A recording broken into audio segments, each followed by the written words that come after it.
Hello दोस्तों, solution by PJ में आप सबका स्वागत है।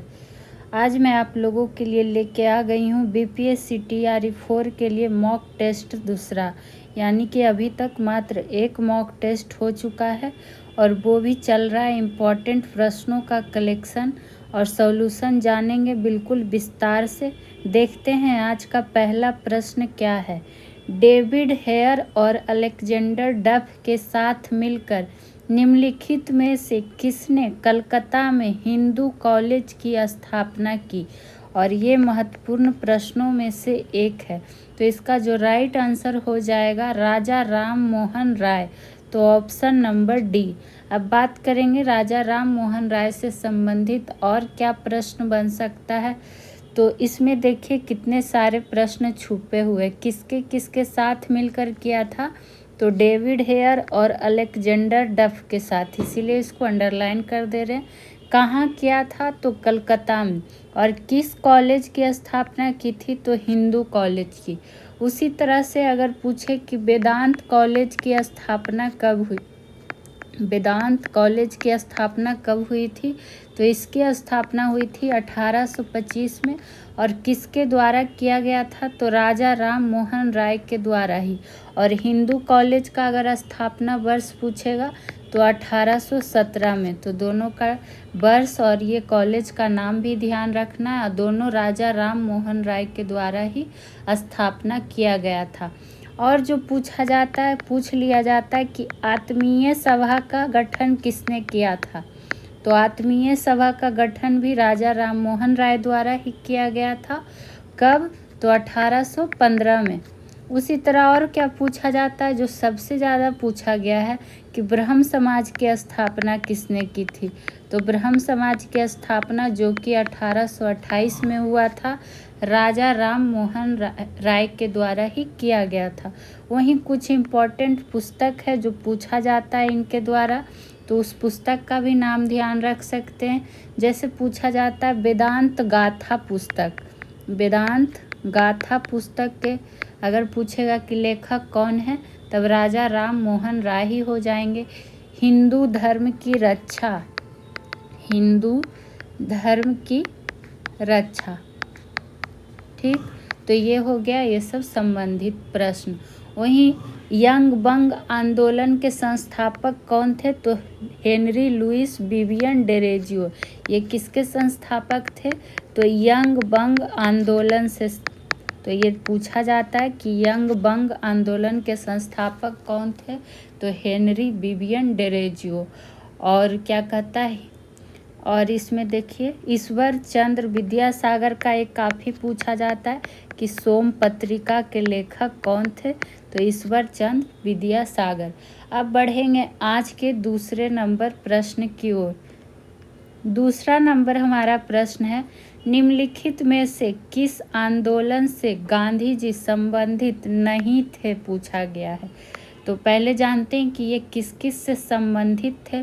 तो खिलाफत आंदोलन, इससे तो थे वैयक्तिक सत्याग्रह आंदोलन, तो ये भी थे भारत छोड़ो आंदोलन, इससे भी संबंधित थे। जो लेकिन नहीं संबंधित थे वो कौन सा हो जाएगा? स्वदेशी आंदोलन। तो ऑप्शन नंबर डी हो जाएगा इसका राइट आंसर। तो स्वदेशी कहिए या फिर बहिष्कार आंदोलन का जो प्रचार हुआ था, इसका कार्य जो किया था पूरे देश भर में स्वदेशी आंदोलन से। तो जो इसमें कौन कौन से आ जाएंगे? बीजी तिलक आ जाएंगे, बाल गंगाधर तिलक का नाम आ जाता है, लाला लाजपत राय का नाम आ जाता है, लाला लाजपत राय का नाम आ जाता है, अरविंद घोष का नाम आ जाता है, अरविंद घोष। तो ये सारे नेता स्वदेशी आंदोलन से संबंधित थे।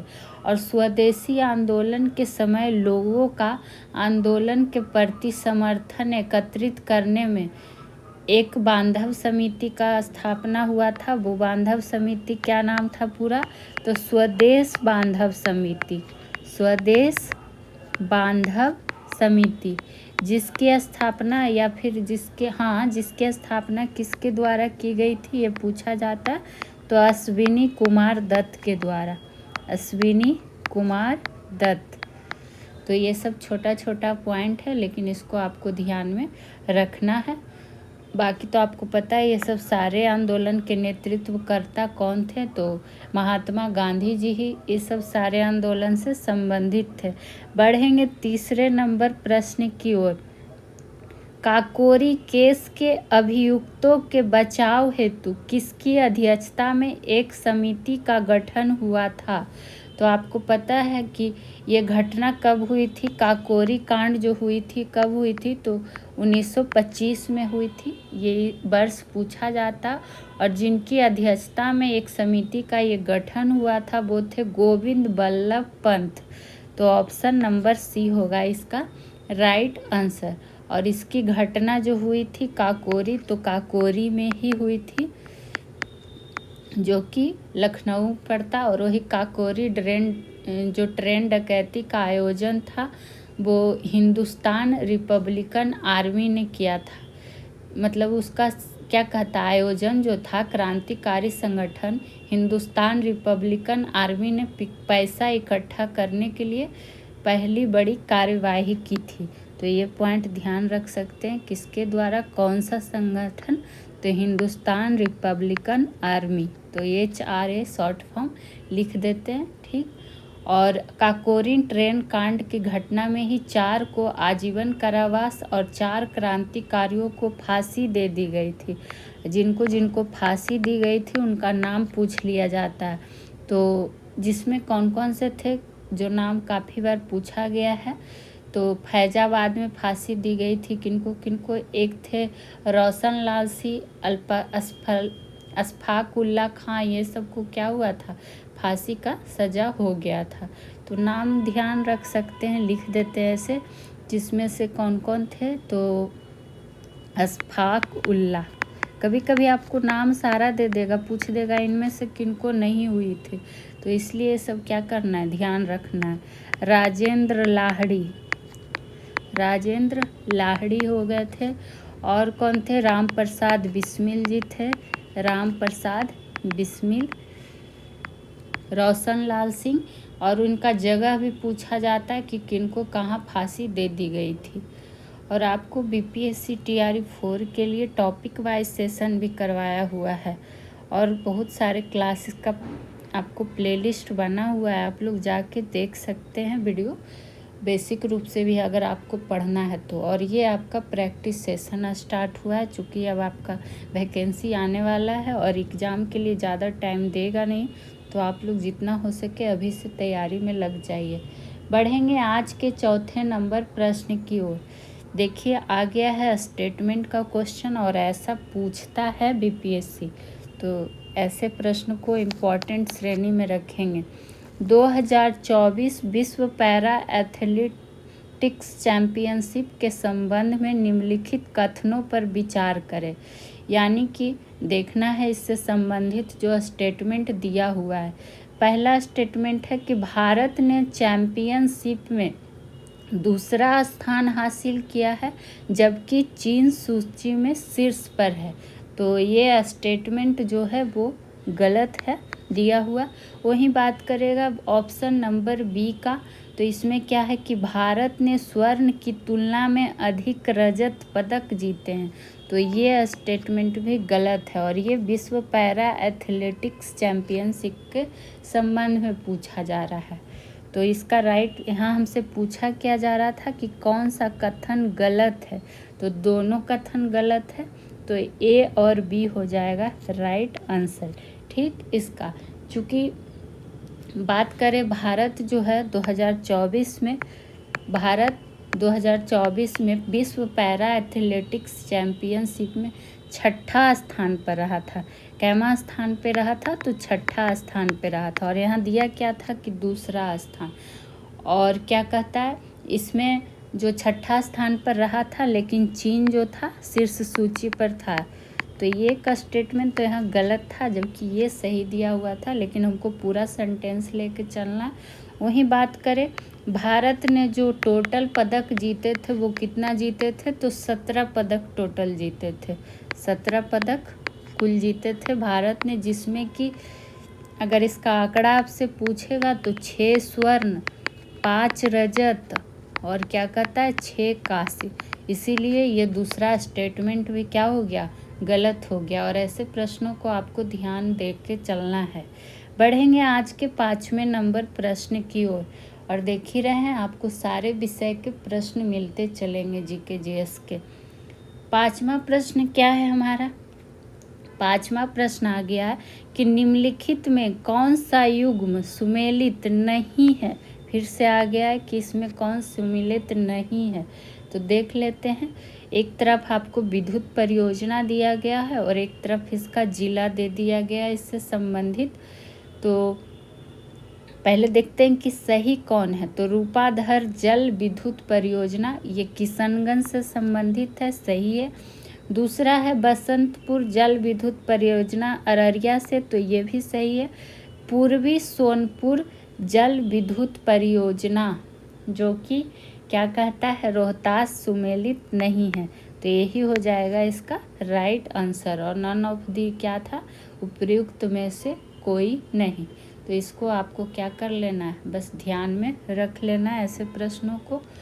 और हाँ, अगर आपको वीडियो अच्छा लगे तो चैनल को सब्सक्राइब ज़रूर करें, वीडियो को लाइक शेयर करना ना भूलें। इसी तरह का रेगुलर सेशन आपको मिलता रहेगा। चाहे आप बिहार की किसी भी एग्ज़ाम की तैयारी कर रहे होंगे, आपके लिए ये सेशन हेल्पफुल रहेगा। आएंगे 6ठे प्रश्न पर। बिहार सरकार द्वारा टीबी मुक्त करने का लक्ष्य कब तक रखा गया है? तो ये जो लक्ष्य रखा गया है वो कब तक है? तो 2025 तक। तो ऑप्शन नंबर ए होगा राइट आंसर। और ये बीपीएससी में बिहार स्पेशल से अगर प्रश्न बनता है तो उसमें पूछने का है कि चांस पूछ सकता है। तो इसको ध्यान रखना है कि लक्ष्य कब तक है, टीबी मुक्त करना है तो 2025 तक। और टीबी आपको पता है कि जीवाणु जनित रोग है। ये भी तो पूछ सकता है कि किससे होता है, जीवाणु से कि विषाणु से। तो टीबी जो है जीवाणु जनित रोग है। वहीं ये इसका अगर पूछेगा जीवाणु का नाम तो माइक्रो साइंस की दृष्टि से पूछा भी जाता है। तो माइक्रोबैक्टीरियम क्या हो जाता है, ट्यूबरकुलोसिस। ठीक, तो ये ध्यान रखना है आपको। और ये गंभीर फेफड़ों को प्रभावित करने वाला रोग है। और इसको तपेदिक भी लिख देगा कहीं कहीं पर, टीबी को ही क्षमा भी लिख देता है। तो ये सब आपको ध्यान में रख लेना है।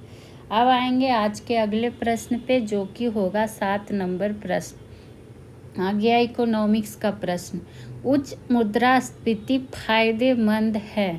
तो क्या कहता है, फायदेमंद है। देख लेते हैं क्या क्या है ऑप्शन में। सरकार के लिए, घरेलू मजदूर के लिए या फिर स्वर्ण काल के लिए। तो जब उच्च मुद्रास्फीति होती है तो इनमें से किसी के लिए फायदेमंद नहीं है। तो ऑप्शन नंबर डी हो जाएगा इसका राइट आंसर। चूँकि बात करें कि मुद्रास्फीति में जब ऋणदाता रुपये किसी को उधार देता है तो मुद्रास्फीति के कारण उसके रुपये का मूल्य कम हो जाएगा। और मूल्य जब कम हो जाएगा तो उससे ऋणदाता को क्या होगा, मुद्रास्फीति से हानि होगा। और जो ऋण लेगा यानी कि ऋणी को तो लाभ हो जाएगा। तो इसीलिए तो यहाँ पूछा गया है कि किसके लिए फ़ायदेमंद है। तो इन तीनों में से किसी के लिए नहीं। और बात करेंगे अगर मुद्रास्फीति की तो ये क्या है, तो जब मांग और आपूर्ति में क्या होता है, असंतुलन पैदा हो जाता है और वस्तु और सेवा की कीमत क्या होगा, बढ़ जाएगा।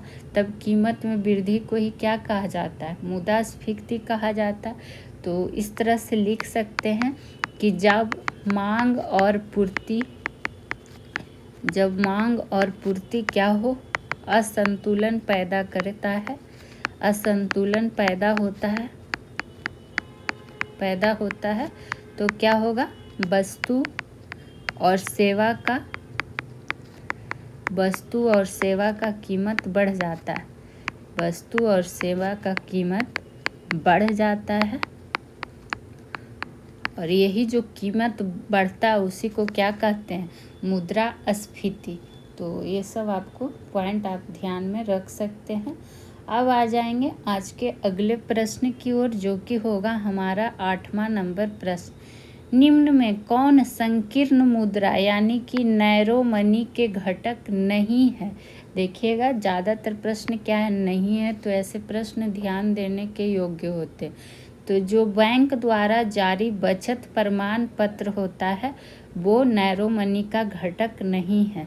तो ऑप्शन नंबर सी होगा इसका राइट आंसर। बाकी बैंकिंग प्रणाली के साथ मांग जमा है, जनता के पास मुद्रा ये भी है, और आरबीआई के साथ अन्य जमा ये भी है, लेकिन जो नहीं है वो ऑप्शन नंबर सी हो जाएगा राइट आंसर। ठीक, वहीं बात करें कि मुद्रा पूर्ति की उपयुक्त सभी अवधारणाओं में M1 मुद्रा पूर्ति का संकुचित तथा M2 M3 सबसे महत्वपूर्ण मापक है। आप लोग पढ़े होंगे जब भी डिटेल में इकोनॉमिक्स, तो उनको पता होगा। और M1 है जो जनता की उपलब्ध मुद्रा की मात्रा, और इसी को कहा जाता है संकीर्ण मुद्रा, जो कि यहाँ पर हमसे पूछा गया था। तो M1 जनता को उपलब्ध मुद्रा की मात्रा क्या होती है? संकीर्ण मुद्रा, या फिर उसको नैरो मनी कहते हैं। ठीक, तो ये आपको इसमें बस ध्यान रखना। जहाँ लगेगा कि और भी पॉइंट आपको देना है, हम वहाँ आपको खुद आपको लिखते हुए चलेंगे और बताते हुए भी चलेंगे। बढ़ेंगे आज के 9वें प्रश्न की ओर। 9वां प्रश्न आ गया है कि हरिद्वार और प्रयागराज की पंक्ति में बिहार के किस स्थान को शामिल किया जाएगा? ये हमसे पूछा गया है। तो देखना है, ये जगह का नाम भी आपको ध्यान रखना है कि हरिद्वार और प्रयागराज, इसमें जो किया जाएगा वो हो जाएगा सिमरिया धाम। तो ऑप्शन नंबर सी हो जाएगा इसका राइट आंसर। सिमरिया धाम इसका विकास किया जा रहा है। ऐसा माना जाता है कि राजा जनक के समय से ही सिमरिया घाट पर कल्पवास मेला का आयोजन किया जाता है। तो हो सकता है आपसे यही पूछ दे कि सिमरिया घाट पर किस मेला का आयोजन किया जाता है? सिमरिया घाट पर, तो ध्यान रखिएगा कल्पवास मेला का, कल्पवास मेला का क्या होता है? आयोजन किया जाता है। और कल्पवास मेला को 2008 में ही राजकीय मेला का दर्जा प्राप्त है। कौन सा मेला का? राजकीय मेला का दर्जा दिया गया है। और 2011 में सिमरिया घाट पर अर्ध कुंभ मेला का भी आयोजन किया गया था। तो ये सब आपको ध्यान रखना है। और 2023 के अक्टूबर नवंबर में भी यहाँ अर्ध कुंभ मेला का आयोजन किया गया है। अब आएंगे आज के 10वें नंबर प्रश्न की ओर। अब देखिए आ गया आपका ज्योग्राफी का प्रश्न। तो यहाँ पर आपको एक बात बताना चाहेंगे कि जीके जीएस का आपको टॉप प्रश्न का कलेक्शन लाया जाता है और डिटेल के साथ सॉल्यूशन भी कराया जाएगा। इसी तरह से रेगुलर भी रहेगा। जैसे इसमें आपको साइंस के भी प्रश्न मिलेंगे, इकोनॉमिक्स के भी मिलेंगे, ज्योग्राफी के भी मिलेंगे, हिस्ट्री के भी मिलेंगे, और क्या हो गया, पॉलिटी हो गया, करेंट अफेयर हो गया, बिहार स्पेशल हो गया। ये सारे विषय के प्रश्न आपको ऐड किए जाएंगे जीके जीएस में, और सारे का सॉल्यूशन आपको कराया जाएगा। तो जीके जीएस के लिए आपको टेंशन लेने की ज़रूरत नहीं है। तो चलिए देखते हैं क्या है प्रश्न पहला 10वां नंबर पे। निम्नलिखित द्वीपों को उत्तर से दक्षिण दिशा में सही क्रम में व्यवस्थित कीजिए और सही विकल्प चुनिए। उत्तर से दक्षिण दिशा में पूछा गया है, ये ध्यान देना। और ऐसे प्रश्न काफ़ी इम्पोर्टेंट बनते हैं। तो देख लेते हैं। पहला है मध्य अंडमान, कार निकोबार, लिटिल अंडमान और ग्रेट निकोबार। तो चूँकि उत्तर से दक्षिण का सही क्रम दर्शाना है हमें, तो पहला पे हो जाएगा मध्य अंडमान। तो देखना है कि पहला ऑप्शन में है कहाँ। तो देखिए ये आपको एग्जाम में टाइम बताने का तरीका। तो पहला देखिए सी में नहीं है, तो डी में नहीं है। तो ये जिसको जानकारी होगी कि 1 नंबर आएगा पहले, उसके लिए ट्रिक है। ठीक, तो ये 2 नंबर में अब हमें देखना ही नहीं है 2 ऑप्शन में, अब सिर्फ ए और बी में देखेंगे। उसके बाद अगर बात करें कि मध्य अंडमान के बाद कौन आएगा, तो लिटिल अंडमान। तो लिटिल अंडमान देखिए 3 नंबर किस में है, तो ऑप्शन नंबर बी में है, तो यही हो जाएगा इसका राइट आंसर। और लिटिल अंडमान के बाद आ जाएगा कार निकोबार और इसके बाद आएगा ग्रेट निकोबार। तो ये हो गया इसका उत्तर से दक्षिण दिशा में सही क्रम। वहीं बात करें तो अंडमान निकोबार के पर्वत शिखर माउंट डियावली मध्य अंडमान में स्थित है।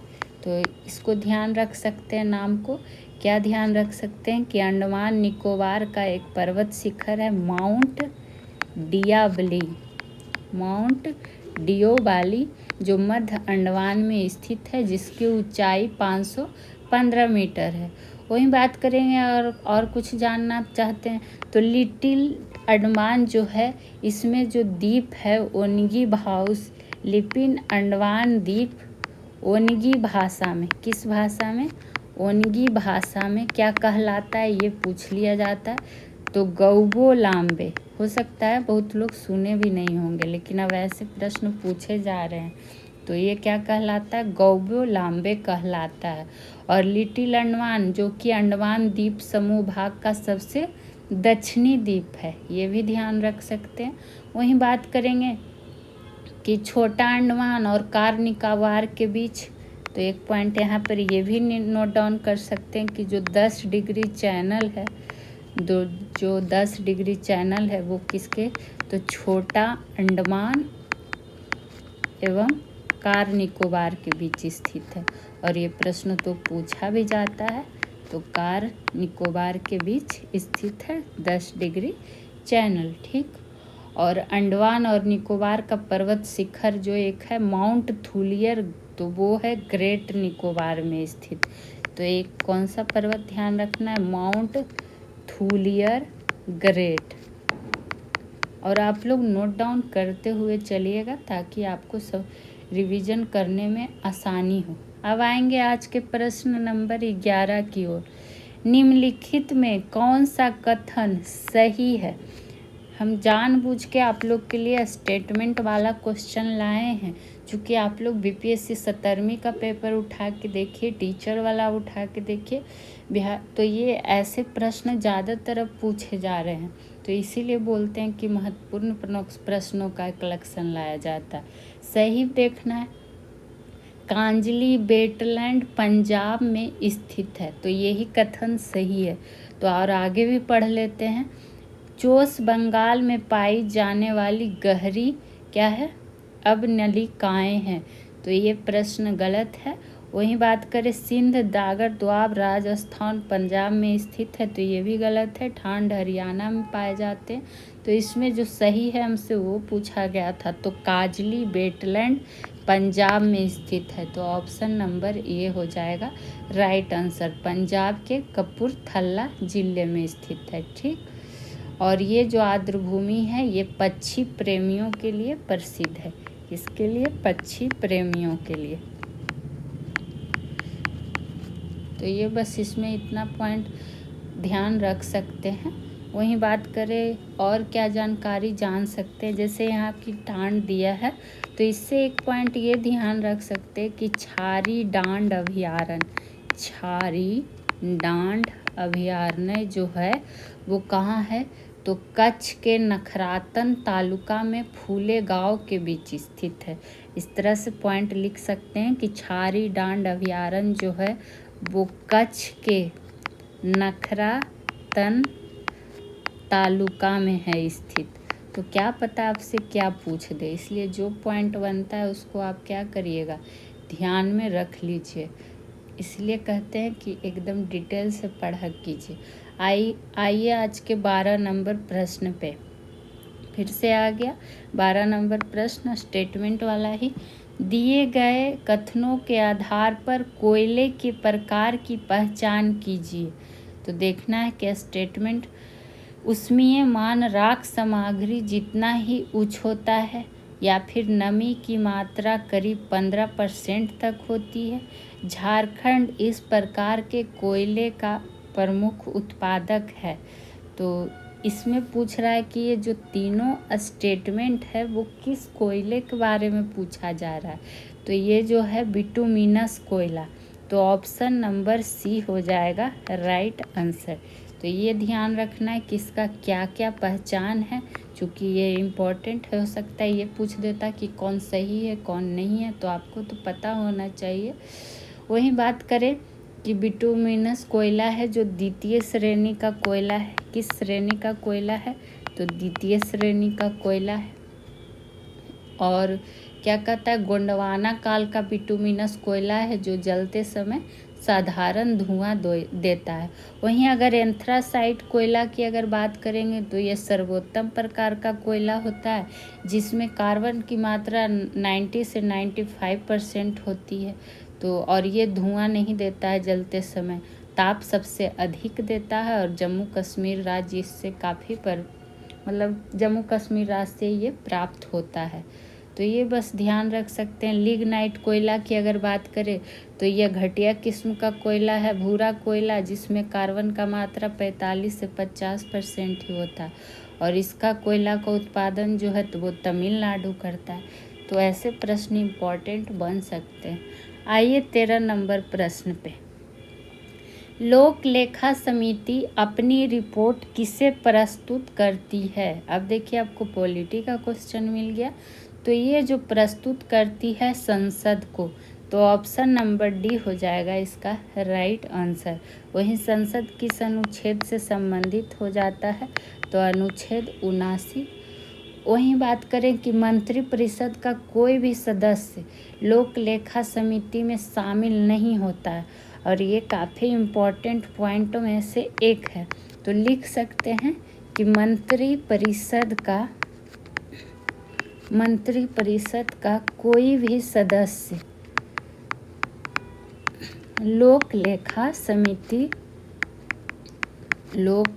समिति में शामिल नहीं होता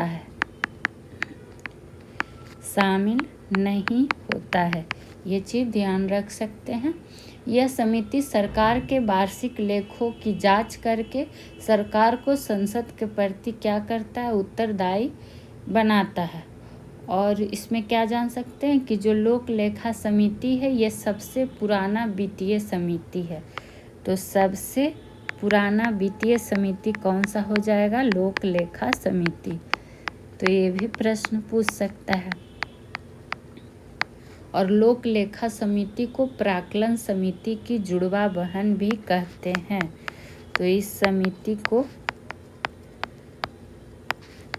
क्या कहा जाता है? प्राक्कलन समिति की जुड़वा बहन कहा जाता है। जुड़वा बहन कहा जाता है। और लोक लेखा समिति में वर्तमान में कुल कितने सदस्य हैं? तो ये 22 सदस्य हैं। ये भी पूछा जाता है कि कितने सदस्य होते हैं और इसका जो कार्यकाल होता है वो 1 वर्ष का होता है। तो देख लीजिए एक प्रश्न से कितनी सारी जानकारियां हमें मिलती है। अब बढ़ेंगे आज के 14 नंबर प्रश्न की ओर। 86वें संविधान संशोधन द्वारा प्रस्तावित शिक्षा का अधिकार किस वर्ष लागू किया गया? ये हमसे पूछा गया है।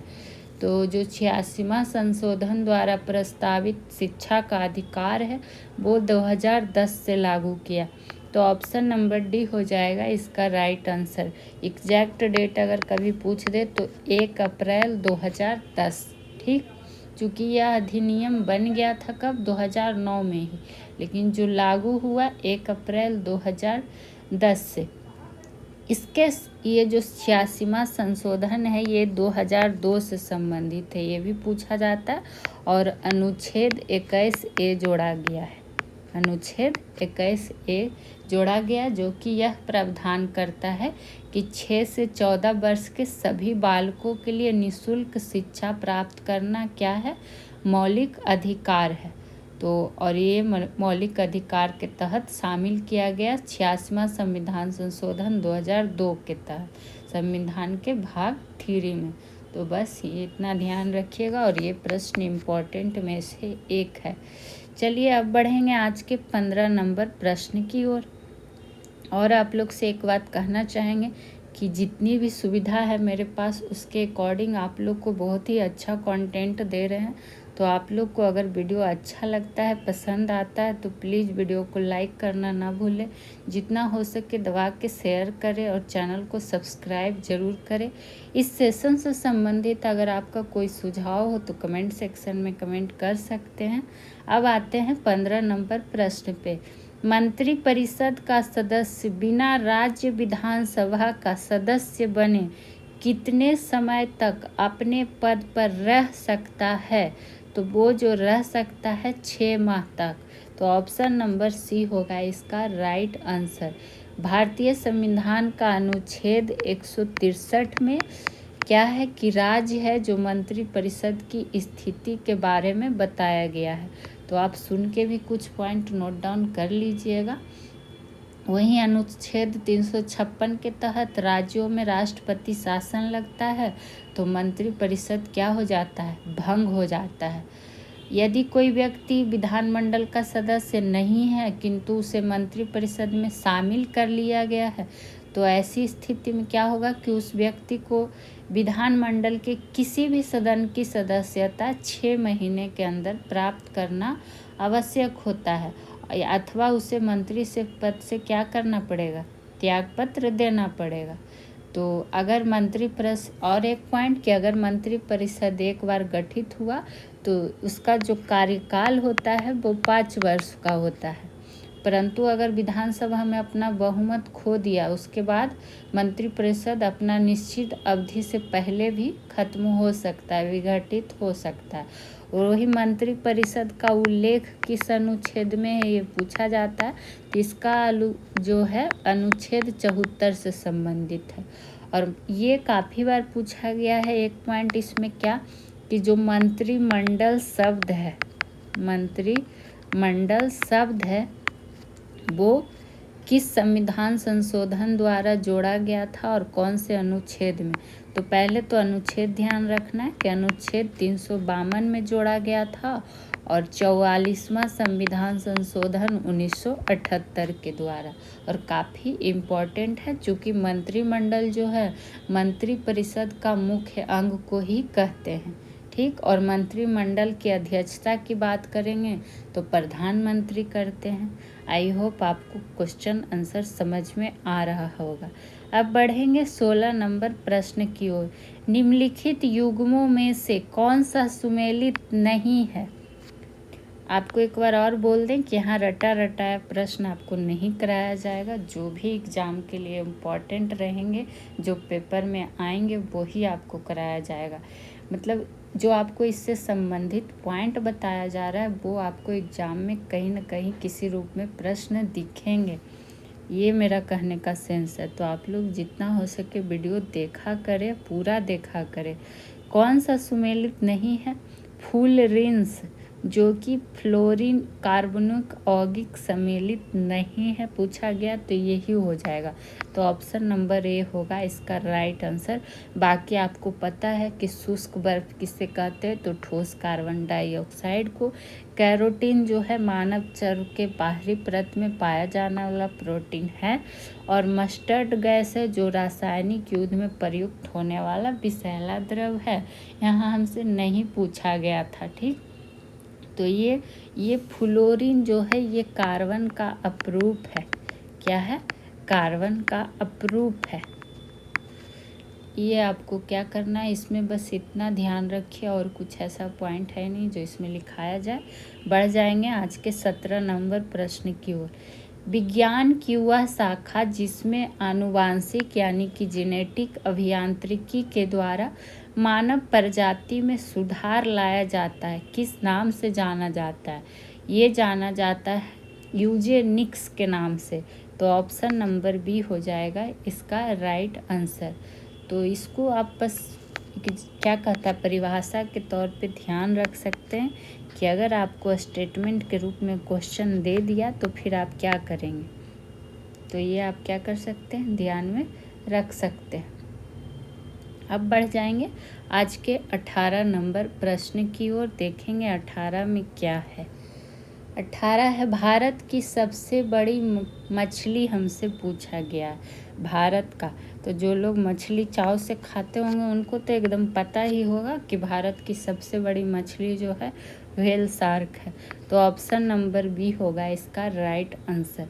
वहीं अगर मछली का बात आ गया है तो मछली का अध्ययन क्या कहलाता है, तो पीसी कल्चर, ये भी पूछा जाता है एग्जाम में।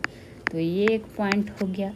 और क्या जान सकते हैं, तो मछली के हृदय में जो चेम्बर होता है यानी कि कक्ष होता है वो कितना होता है, तो 2 होता है, 2 कक्ष होता है, ये ध्यान रख सकते हैं। और उभयचर का हृदय में 3 चेम्बर और पक्षी के हृदय में कितना होता है, बाकी आपको इस सब तो हम बताए ही हैं। वही बात करें जो समुद्री मछली होती है उसमें सबसे छोटी मछली का नाम पूछ लिया जाता है कि समुद्री मछली में जो सबसे छोटी होती है, मछली में सबसे छोटी मछली वो कौन सा हो जाएगा, पूछा गया है काफ़ी बार एग्जाम में, डवार्फ गोबी, डवार्फ गोबी। तो ये नाम भी आपको ध्यान में रख लेना है। और वही मछली में अगर श्वसन की बात करें तो ये होता है क्लोमो द्वारा, किसके द्वारा, तो क्लोमो द्वारा, ये भी आप ध्यान रख सकते हैं। मछलियाँ जो होती है वो कोल्ड ब्लडेड होती हैं, कैसी होती हैं, तो कोल्ड ब्लडेड का हिंदी क्या हो जाएगा, असमतापी होती हैं मछलियाँ। तो ये आप बस इसको ध्यान रख सकते हैं। अब आएंगे 19 नंबर प्रश्न की ओर, लेकिन उस पे जाने से पहले आप लोग से पूछा जाएगा डेली के सेशन से 3 संबंधित प्रश्न, जो आपको कमेंट सेक्शन में जिसका आंसर देना है, और वो आपके रिवीजन के पर्पस से ही कराया जा रहा है। तो पहला प्रश्न जो है आज का आपके लिए वो क्या है कि पंचायती राज प्रणाली जो है वो किस सूची का विषय है, किस सूची का विषय है। ठीक, तो ये हो गया पहला प्रश्न। दूसरा प्रश्न है आज का आपके लिए कि पर्यावरण प्रदर्शन सूचकांक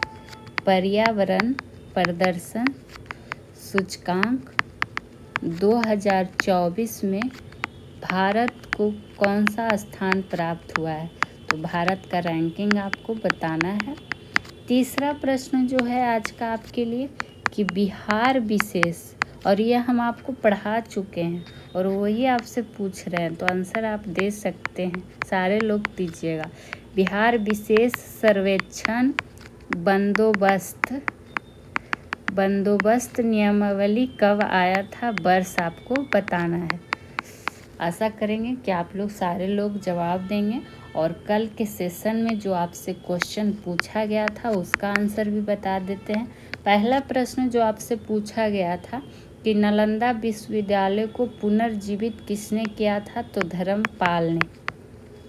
दूसरा प्रश्न आपसे पूछा गया था कि बलवंत राय मेहता समिति का गठन वर्ष, जो कि 1957। तीसरा प्रश्न आपसे पूछा गया था 18वां अंतर्राष्ट्रीय फिल्म महोत्सव, जो कि 2024 वाला कहाँ आयोजित हुआ है, तो मुंबई में। तो ये रहा आज का प्रश्न आंसर, और जानेंगे आज के 19वें नंबर प्रश्न की ओर। प्रथम भारतीय संप्रेषण सैटेलाइट एप्पल कब छोड़ा गया था, ये पूछा गया। प्रथम है तो इम्पोर्टेंट बन सकता है। ये छोड़ा गया था 19 जून 1981 को। तो ऑप्शन नंबर सी होगा इसका राइट आंसर। और 19 अप्रैल 1975 से भी एक ध्यान रख सकते हैं, क्योंकि बहुत बार पूछा है एग्जाम में कि इसरो ने भारत का पहला कृत्रिम स्वदेशी उपग्रह आर्यभट्ट का परीक्षण किया था। किसका, तो आर्यभट्ट का प्रक्षेपण किया था। किसके द्वारा, तो ये किया गया था किसके द्वारा, इसरो के द्वारा। ये भी काफ़ी बार पूछा गया है। जब आ गया है साइंस और टेक का कुछ प्रश्न, तो इसमें और जैसे क्या पूछ लिया जाता है, जैसे आपसे अभी फ़िलहाल जो पूछेगा वो कौन, चंद्रयान 3। तो चंद्रयान 3 है जो ये सतीश धवन अंतरिक्ष केंद्र से प्रक्षेपण किया गया इसका। साइंस एंड टेक्नोलॉजी के संबंधित प्रश्न हो जाता है, करेंट अफेयर से भी इम्पोर्टेंट हो जाता है हर तरह से। और कब हुआ था तो 14 जुलाई 2023 को, ये डेट भी इम्पोर्टेंट है। तो ये सब क्या करना है आपको ध्यान रखना है। उसी तरह अगर आपसे पूछ दे कि चंद्रमा पर पैर रखने वाला प्रथम व्यक्ति कौन था तो नील आर्मस्ट्रॉन्ग था। अब आएंगे आज के 20वें नंबर प्रश्न की ओर। ब्लीचिंग पाउडर का उपयोग किसके लिए नहीं किया जाता है? फिर से आ गया कि नहीं किया जाता है। तो पहले जानिए कि किसके लिए किया जाता है। तो पानी को कीटाणु रहित करने के लिए। तो हाँ, आप लोग खुद देखते होंगे कि जैसे टंकी वगैरह साफ़ करना होता है तो उसमें ब्लीचिंग पाउडर डाल के साफ़ किया जाता है, तो ये तो होता है। रसायनों के ऑक्सीकरण में तो इसमें भी होता है। कपास की ब्लीचिंग में तो इसमें भी होता है, लेकिन जो नहीं होगा ब्रेड बनाने में होगा, बताइए। ये कॉमन सेंस लगा के भी आप लोग आंसर कर सकते हैं। तो ब्रेड बनाने में इसका उपयोग नहीं होता है। वहीं अगर बात कर ले कि ब्लीचिंग पाउडर को और क्या कहा जाता है तो विरंजक चूर्ण इसी को बोला जाता है, विरंजक चूर्ण। और इसका क्या होता है, रासायनिक सूत्र काफ़ी बार पूछा गया है। रासायनिक सूत्र तो वो क्या होता है तो CaOCl2 होल 2 हो जाएगा इसका सूत्र। वहीं और इसका उपयोग का अगर जानेंगे तो कपास का ब्लीचिंग हो गया, ड्राई क्लीनिंग हो गया, अपशिष्ट उपचार संयंत्र हो गया, यही सब में इसका उपयोग किया जाता है। तो आज का सेशन आपको कैसा लगा कमेंट सेक्शन में बताएंगे ज़रूर। और जितना हो सके चैनल को सब्सक्राइब करें, वीडियो को शेयर लाइक करें। Thank you.